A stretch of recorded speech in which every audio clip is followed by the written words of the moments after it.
All right, we're going to go over how to kind of break down a whole full body, and it's very similar to the tutorial if you saw me do the static full body, but this time we've got a little body in motion.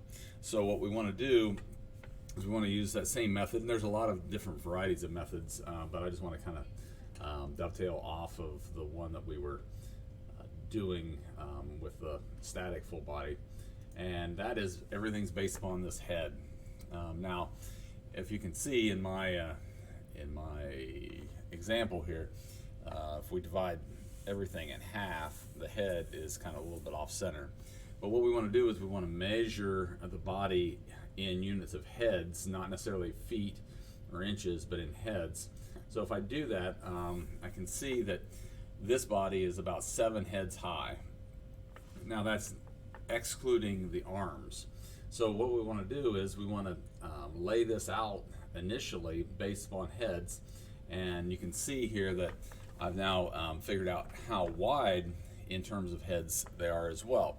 So in this case it's about 9 heads high, and the head is a little bit off center. So what I'm going to do is I'll just go ahead and lay in some heads here, and it's key that we make all of our heads pretty much identical in size.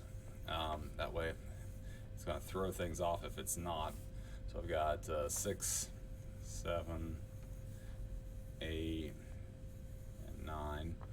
And so I know like this is going to be the head right here, and then the arm, the shoulder kind of starts at this head. So I'm just going to go ahead and lay out 2 more heads over here. That's why I know that the hand is going to be down in here somewhere.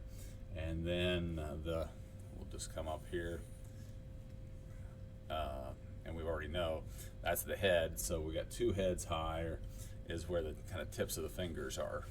Then the width of the hip is really 2 heads down from the actual head.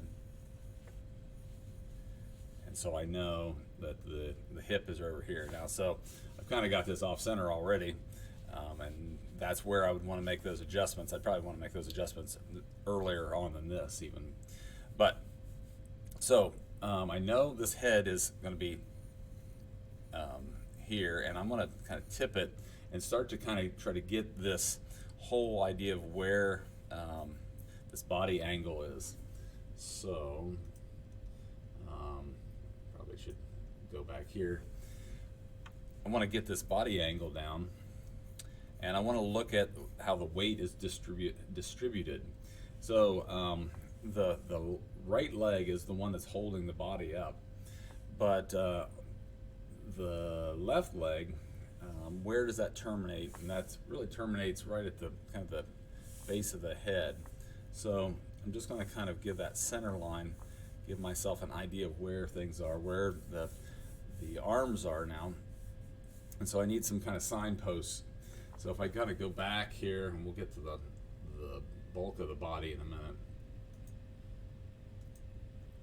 So if we go back to these heads, 2 heads down is really where the wrist is, and then the hand goes beyond that. So I know that the wrist and the hand are somewhere in here, and it has to connect to the shoulder. Now the shoulder, don't forget about the neck.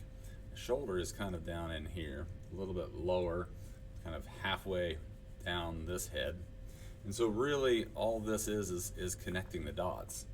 Where's this uppermost shoulder? It's kind of in the lower third of this head. So that's where that shoulder is. And we come up about 1 head here, and this is where that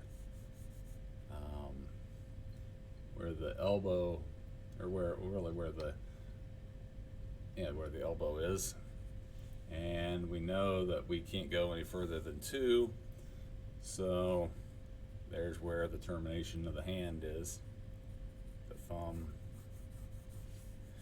So we're kind of laying this all out. Now what we need to do is, see, that's just connecting the dots, just figuring out where it comes. And like if you were almost making a Cartesian coordinate, like in math, and you're writing a parabola, and you're doing ordered pairs, where would you connect those lines of the parabola? So then to do some mass of the body here, a lot of times I like to use this kind of truncated cone, and the truncated cone is really a cone that has its top cut off. So where does this end? We can kind of go back here.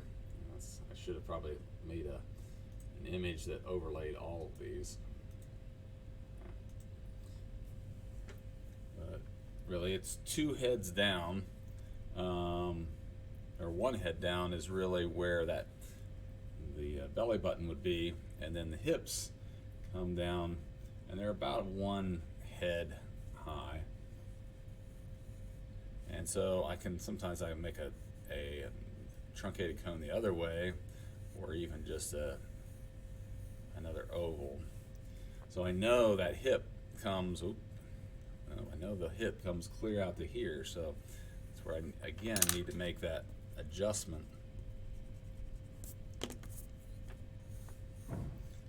And there's maybe a slight kind of tilt here where the hips kind of kick back out. Then we do have some thickness to this leg.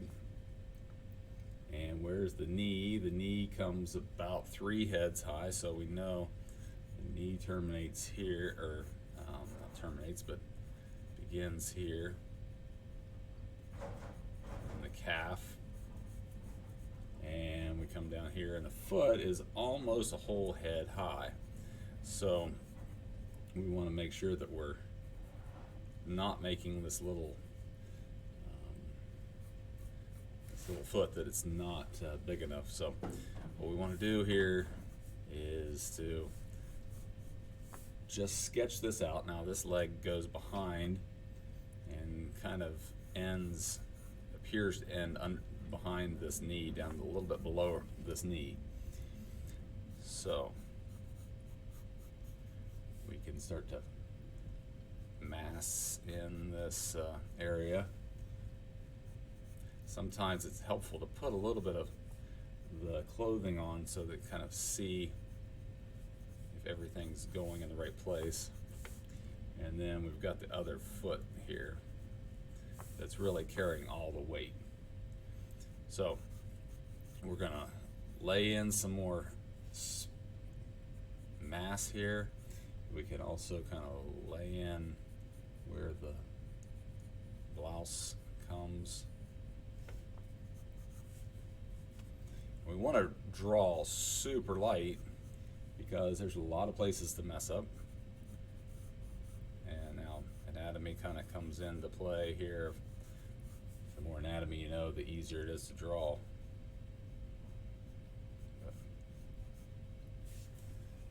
And this arm.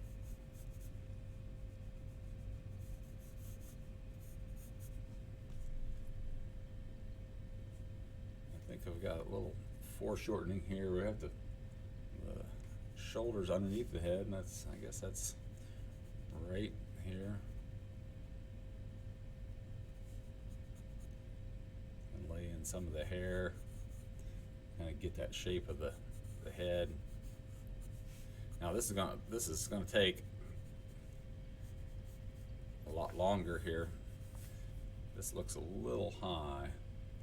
So I think, the hand, see there again, the hand looked really elongated. The hand is as wide as the hip, but it only comes up to about 1.5 heads higher. So I think that should make that considerably better. That was way too long. Okay, so that's a really, really rough idea. Now I'm going to have to come in and refine, look for these other more subtle shapes, and definitely refine this quite a bit, but I've got basically the proportions down. This head is, because I've got the chin. So, but it's all baseball and heads. You need to measure those out pretty accurately to begin with. Figure out how wide it is in heads, and then it's really connect the dots, and that'll get you started.